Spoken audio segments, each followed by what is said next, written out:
والصلاة والسلام على سيد الأنبياء والمرسلين وعلى آله وأصحابه وأزواجه وذرياته أجمعين. أما بعد فأعوذ بالله من الشيطان الرجيم. بسم الله الرحمن الرحيم. وسارعوا إلى مغفرة من ربكم وجنة عرضها السماوات والأرض أعدت للمتقين. صدق الله العظيم. باوقار علماء کرام، معزز سامعین نظام، عزیز دینی بھائیوں، بزرگوں، نوجوانوں اور معصوم بچوں، سب سے پہلے تو آپ تمام حضرات قابل مبارکباد ہیں کہ آپ نے اللہ کے نبی کے گھر کو بنانے کا ارادہ کر لیا، اور جو پرانی تعمیر خستہ حال تھی جو گزشتہ سال ہم نے دیکھی بھی اور اس میں بیٹھے بھی، لیکن اس کو شہید کر کے اب دوبارہ ایک نئے مدرسے، نئے ادارے کو تشکیل دیا جا رہا ہے. یقیناً یہ آپ کی محنتیں، کاوشیں اور تعاون کی وجہ سے اللہ اسے پائے تکمیل تک پہنچائے گا. امید ہے اللہ سے. میں اکثر جگہ یہ تین باتیں اپنے علماء کی دہراتا ہوں کہ لوگوں، جب اللہ کا بندہ تین کام شروع کر دے، تین کام کرنے کا ارادہ کر لے، تو پھر اللہ کی مدد وہ اپنے سامنے غیب سے دیکھے گا. علماء فرماتے ہیں کہ تین کاموں میں اللہ کی مدد بندہ اپنی آنکھوں سے دیکھتا ہے. پہلی چیز یہ کہ اگر کوئی اللہ کا بندہ اپنی بیٹی کا رشتہ طے کر دے، کوئی نام و نمود نہیں، کوئی ریاکاری نہیں، کوئی دکھلاوا، کوئی عزت کے جھنڈے نہیں،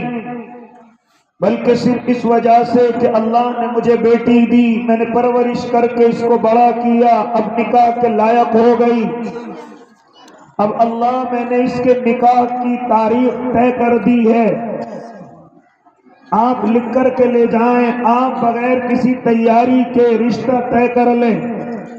انشاءاللہ تاریخ کے آنے سے پہلے پہلے اللہ غیب سے مدد کرے گا. اسی طریقے سے فرماتے علماء کرام کہ اگر کوئی بندہ کسی گناہ کے اندر پھنس جائے اور وہ یہ چاہے کہ میں اس گناہ سے نکلنا چاہتا ہوں، اللہ مجھے اس گناہ سے نکال دیجئے، تمام دروازے بند کر دیے جائیں، گناہ کے دروازے تمام کے تمام کے بچنے کا کوئی راستہ نہیں،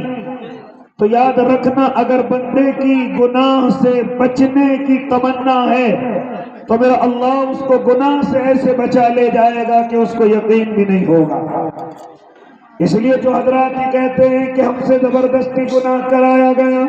ہم سے زبردستی یہ غلطی کرائی گئی، نہیں، تو نے اللہ سے مدد مانگی ہی نہیں تھی، تو نے چاہی نہیں کہ میں اس گناہ سے نکل جاؤں، ورنہ میرا اللہ اپنے بندوں کو بڑے صاف طریقے سے گناہوں میں پھنسے ہوں کو نکال لیا کرتا ہے. اور اس نے بڑے بڑے بزرگوں کے ساتھ، بڑے بڑے اللہ والوں کے ساتھ اس طرح کے معاملات فرمائے گے جن کی تفصیل کا موقع نہیں. اسی طریقے سے تیسری اور آخری بات کہتا چلو، یہ جو اللہ کے گھر ہیں مسجدیں، یہ جو نبی کے گھر ہیں اللہ کے گھر مسجد ہو گئے اور نبی کے گھر یہ مدرسے ہو گئے، یاد رکھنا ان کے ذمہ داروں اور مجھ جیسے کم علم طالب علم کی بات لکھ لو، آپ اللہ کے گھر کو بنانا شروع کرو. کبھی اپنا بجٹ تیار نہ کرنا، کبھی اپنا دماغ زیادہ نہ دوڑانا، کبھی یہ دل کے اندر نہ لانا کہ اگر اتنا بجٹ ہوگا تو کام شروع ہوگا، اگر اتنا نہیں ہوگا تو کام نہیں شروع ہوگا.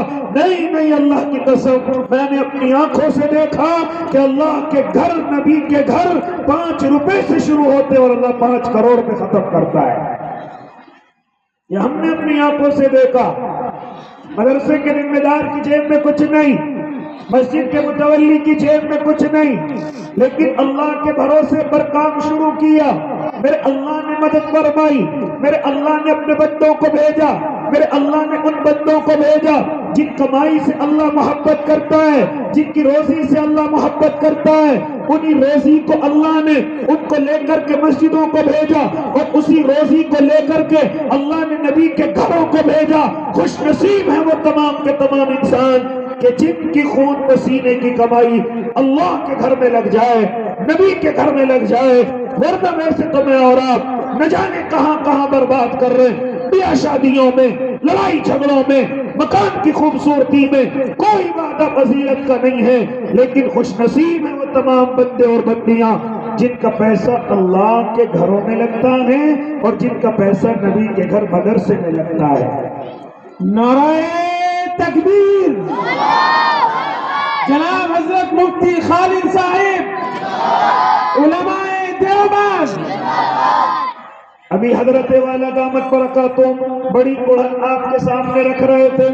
اور اللہ کے بندوں آپ خوش نصیب ہیں کہ آپ کو کہنے سننے والے اور آپ کو اس طرف کی ترغیب دلانے والے ابھی علماء موجود ہیں۔ اگر یہ نہ ہوتے تو یقیناً ہم اپنا پیسہ نہ جانے کن کن گناہوں کے اندر برباد کر رہے ہوتے، اور آج امت مسلمہ کر بھی رہی ہے۔ اگر آپ آج آ کر کے بیٹھے ہیں تو آپ آئے نہیں ہیں، بلکہ آپ کو اللہ نے بھیجا ہے، آپ کو اللہ نے بلایا ہے کہ آپ جو خون پسینے کا کماتے ہو، جو اللہ کا فضل ہے، جس نعمت سے اللہ محبت کرتا ہے، اس میں سے تھوڑا سا اپنے اللہ کے نام کا بھی نکال